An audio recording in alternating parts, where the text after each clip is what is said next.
Елдегі ең үлкен музейдің қойнауында орналасқан ақ бөлме.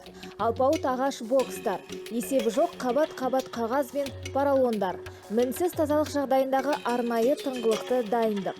Қазақстанның басты тарихи коды саналатын құнды жәдігерлер кезекті сапарға аттанбақ.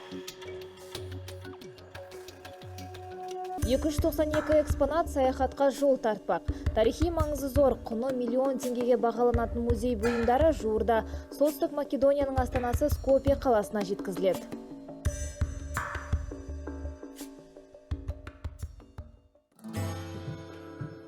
Музейдің басты мақсаты еліміздің өткені мен болашағын тарихи мұрамен сабақтастыру. Қазақстанның ұлттық музейі мен республикамыздың мәдениет және спорт министрлігі рухани жаңғыру бағдарламасы аясында үздік жобаны жүзеге асырды. Алтын адамның әлем музейлеріне шеруі көрмесіне қойылатын жүздеген археологиялық керемет жәдігерлер ұлы даланың асыл қазынасы. Айта кетейік, Скопье осымен тізімдегі 9-шы көрме. Почему мы выбрали Македонию? Біз неге Македонияны таңдады дейсіз бе? Бұл мемлекеттің біздің елмен ортақ байланысы көп. Тіпті жергілікті халықтың менталитеті де ұқсас. Бұл қала өз заманында Рим империясының орталығы саналған. Мұнда әскерлер болған. Осы жерден Еуропаға және өзге де елдерге жол салынған. В Европу, в другие страны европейские. Ежелгі Македония Балқан түбегіндегі көне мемлекет. Грекия, Солтүстік Македония және Болгария бүгінде тарихи мекеннің заманауи елдері. Олардың аумағында ұлы Ескендір Зұлқарнайын, яғни Александр Македонскийдің қарамағындағы халық өмір сүрген. Әйгілі қолбасшы өз империясының іргетасын осы жерде қалаған. Ғасырдан ғасырға жеткен тарихи естеліктерді жергілікті тұрғындар құрметпен сақтап келеді. Скопье қаласының дәл орталығында ұлттық археологиялық музей орналасқан. Бұл ғимараттың салынғанына биыл 95 жыл. Оның залдарына 6000-ға жуық жәдігер қойылған. Олар Македония жеріндегі қазба жұмыстары кезінде табылған бұйымдар. Тіпті арасында сонау тас ғасырына жататындары да бар екен. Алайда бізді мыңдаған шақырым жерде сақ тайпасы өзінің дала өркениетін қалыптастырып жатқан кезеңде Македония территориясындағы тіршіліктің қандай болғандығы қызықтырады. While working on the repairments of the road, Тура 100 жыл бұрын Охрид көлі маңында жолдарды жөндеп жүрген болгар сарбаздары жерді қазып жатқан сәтте күтпеген сый тауып алады. Алтын, күміс және қоладан жасалған түрлі заттар мен бұйымдардың Балқан мен Еуропаның археологиясы тарихындағы орны ерекше. Ал жерленгендер алтын бетперделермен оранған. Айта кететін жайт, бұл кезең Есек қорғанынан табылған қазақстандық алтын адамның өмір сүрген дәуірімен тұспа-тұс келеді. Екі ел тарихындағы дәл осы мәдениет байланысы пресс-конференцияның тақырыбына арқау болды. Кейін ол қос мемлекет үшін маңызы зор ұлы дала тарих пен мәдениет көрмесінің ашылуына септігін тигізді. Казахстан, со кои во текот на подготовките на изложбата се развија искрени пријателства. Қазақстандық ғалымдар мен олардың құнды жәдігері де Солтүстік Македонияның жұрты үшін күтпеген жаңалық. Сондықтан көшпелі халықтың атынан келіп тұрған делегаттардың сөзін олар тамсана тыңдады. На сегодняшний день на территории... Бүгінгі таңда Қазақстанның территориясынан 8 алтын адам табылған. Біз өзіміздің отандық археологтар мен ғалымдарды да шақырып, әр елге бірге ертіп жүреміз. Во все эти страны... Тимур Смағұлов жер қойнауының құпиясын зерттеп жүрген белді ғалым, әйгілі Үржар ханшайымын алғаш тапқан адам. Орта Азияны мекендеген көне көшпе халықтың мәдени мұрасына арналған лекция барысында залда ине шаншар жер болмады. Шара барысында македондық зерттеушілер мен бақ өкілдері қазақстандық археологияның заманауи ашылулары мен ғылыми жаңалықтары туралы кең ақпарат алып, толығырақ танысты. В лекции также будут представлены Сондай-ақ лекцияда жаңа технологияларда таныстырылады. Олар қазақстандық археология саласына бағытталған зертханаларда қолданылады. Мәселен, қазба жұмыстары кезінде табылған жәдігерлерді даладан зертханаға көшірген кезде археологтармен бірге ғылымның басқа бағытының өкілдері де қатысады. специалисты других научных направлений, полинологи, антропологи, палеозоологи. Это дает...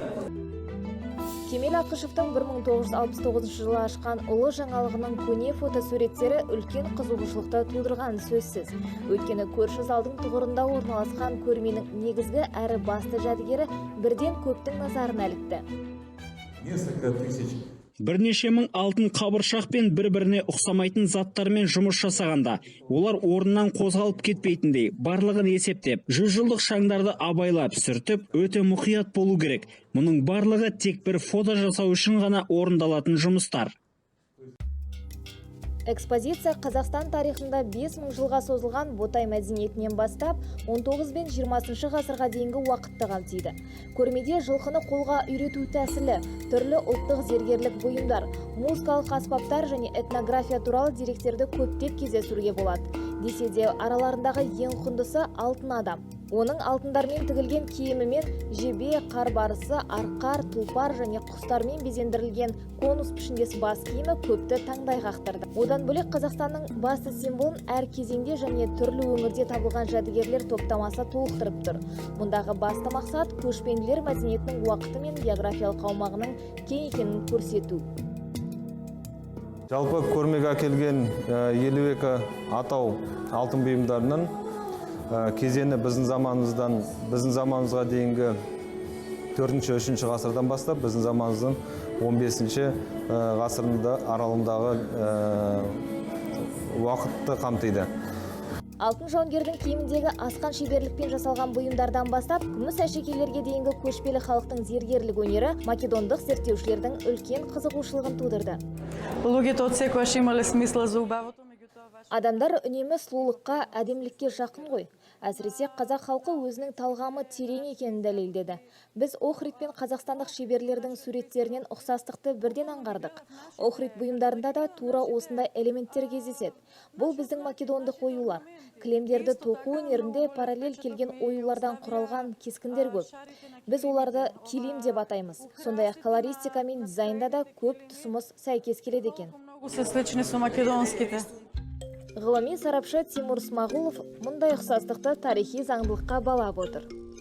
Здесь, на Балканском полуострове, Восточной Европе. Шығыс Еуропадағы Балқан түбегінде көшпенділер өркениетінің батыс шекарасы болған. Әуелі скиф, сақ, кемериялықтардың кейін ғұндар мен түріктердің де тағдыры осы жермен байланысты болған. Скопье қаласындағы ұлттық археологиялық мұражайдың жәдігерлеріне қарасақ, бұл көрмеде салт аттыларға табынушылықтың басым белгілерін байқауға болады. Сондай-ақ көшпенділер мәдениетінің тарихқа, Балқан түбегіндегі көне өркениетке тигізген үлесінде анық көре аламыз. Воздействие кочевых культур на историю и культуру древних цивилизаций, существовавших здесь, на Балканском полуострове. Көрме ашылған күні Скопье қаласындағы археологиялық музей адамдарға лық толды. Македонияда бұрын тарихта болмаған ұлы антикалық және көшпенділер мәдениетімен танысуға мүмкіндік туды. Бұл көрме көпшілік күткеннен де биік дәрежеде өтті. Бұрын көп адам біле қоймайтын Қазақстанның мәдениеті басқа жағынан ашылып, жаңа бояулармен толықты.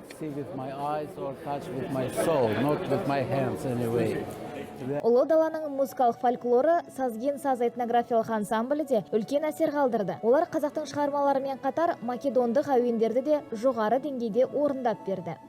Çok etkilendim. Мен керемет әсер алдым. Біріншіден сіздер біздің ортақ тарихымызды көрсеттіңіздер.